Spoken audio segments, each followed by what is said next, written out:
అటు కేబినెట్ బెర్తులు, ఇటు నామినేటెడ్ పోస్టులు. ఇక ఖాళీగా ఉన్న పోస్టులన్నీ భర్తీ చేసే ప్లాన్ చేస్తోంది అధికార కాంగ్రెస్ పార్టీ. ఇందులో భాగంగా అసెంబ్లీ సెషన్ జరుగుతున్న వేళ ఆల్ ఆఫ్ ది సడన్ గా కొత్త విప్లను నియమించింది.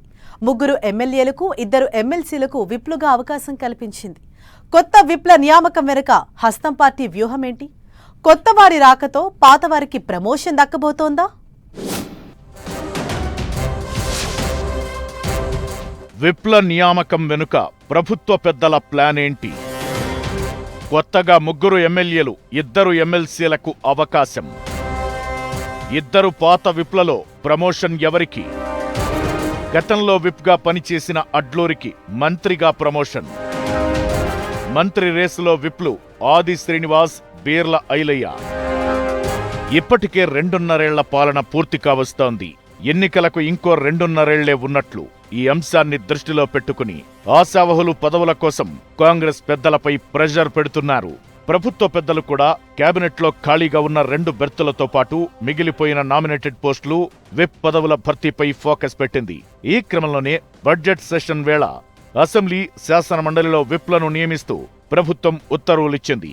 అసెంబ్లీలో కొత్తగా 3 విప్లకు అవకాశం కల్పించారు. Peddapalli MLA Vijaya Ramanarao, Mahbubnagar MLA NM Srinivasreddy, Nakrekal MLA Vemula వీరేశంతో పాటు ఎమ్మెల్సీలు అద్దంకి దయాకర్, బల్మూరి వెంకట్లను విప్లుగా నియమించారు. శాసన మండలిలో విప్లు లేకపోవడంతో అద్దంకి, బల్మూరు వెంకట్కు అవకాశం దక్కినప్పటికీ శాసనసభలో మాత్రం ఆల్రెడీ 3 విప్లు ఉండగా ఆల్ ఆఫ్ సడన్ గా మరో 3ని విప్లుగా నియమించడంపై సరికొత్త చర్చ జరుగుతోంది. గతంలో విప్లుగా 4కి అవకాశమిచ్చారు. ఇందులో 2 విప్లకు ప్రమోషన్ లభించింది. మంత్రిగా అడ్లూరి లక్ష్మణ్కు అవకాశం దక్కగా రామచంద్రు నాయక్కు డిప్యూటీ స్పీకర్గా అవకాశం కల్పించారు. కానీ ఇంకా రామచంద్రు నాయక్ డిప్యూటీ స్పీకర్గా బాధ్యతలు తీసుకోలేదు. ప్రస్తుతం ఆది శ్రీనివాస్, బీర్ల ఐలయ్య విప్లుగా ఉండగా కొత్తగా 3కి అవకాశమిచ్చారు. కొత్తగా ఒకేసారి 3కి విప్లుగా అవకాశం ఇవ్వడం వెనుక ప్రభుత్వ పెద్దల ఆలోచన మరోటి ఉందనే టాక్ వినిపిస్తోంది. ప్రభుత్వం ఏర్పడి ఇప్పటికే 2.5 ఏళ్లు పూర్తి కావస్తోంది. ఇక మిగిలింది మరో 2.5 ఏళ్లు మాత్రమే. ఇక మున్ముందు రానున్న కాలం ప్రభుత్వానికి అత్యంత కీలకమని చెప్పొచ్చు. అసెంబ్లీలో ప్రతిపక్షాలు వాయిస్ మరింత పెంచే అవకాశముంది.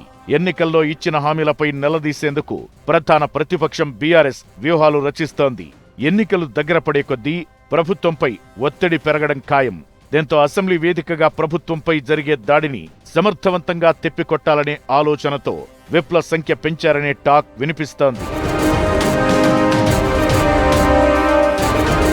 ఇక విప్లుగా పనిచేస్తున్న వారికి కూడా ప్రమోషన్ లభించే అవకాశముందనే చర్చ జరుగుతోంది.